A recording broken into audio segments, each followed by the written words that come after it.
حضرت احنف بن قیس بن معاویہ رحمہ اللہ کے چچا حضرت صعصع بن معاویہ تیمی رضی اللہ تعالیٰ عنہ سے روایت ہے، انہوں نے فرمایا حضرت عائشہ رضی اللہ تعالیٰ عنہ کے پاس ایک عورت آئی، اس کے ساتھ اس کی 2 بیٹیاں تھیں۔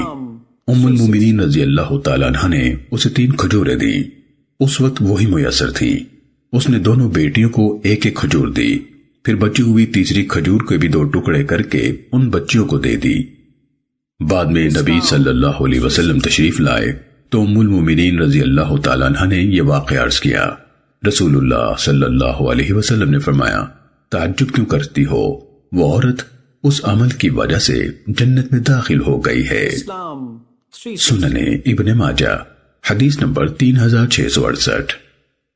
حضرت عقبہ بن عامر رضی اللہ تعالیٰ عنہ سے روایت ہے، رسول اللہ صلی اللہ علیہ وسلم نے فرمایا جس کی 3 بیٹیاں ہوں وہ ان پر صبر کرے، جو کچھ میسر ہو اس میں سے انہیں کھلائے پلائے اور پہنائے، قیامت کے دن وہ اس کے لیے جہنم سے رکاوٹ بن جائیں گی۔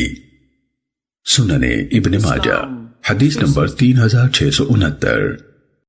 حضرت عبداللہ بن عباس رضی اللہ تعالیٰ عنہما سے روایت ہے، رسول اللہ صلی اللہ علیہ وسلم نے فرمایا جس شخص کی 2 بیٹیاں جوان ہو جائیں اور وہ ان سے اس وقت تک اچھا سلوک کرتا رہے جب تک وہ اس کے ساتھ رہیں یا جب تک وہ ان کے ساتھ رہے، وہ اسے جنت میں ضرور داخل کر دیں گی۔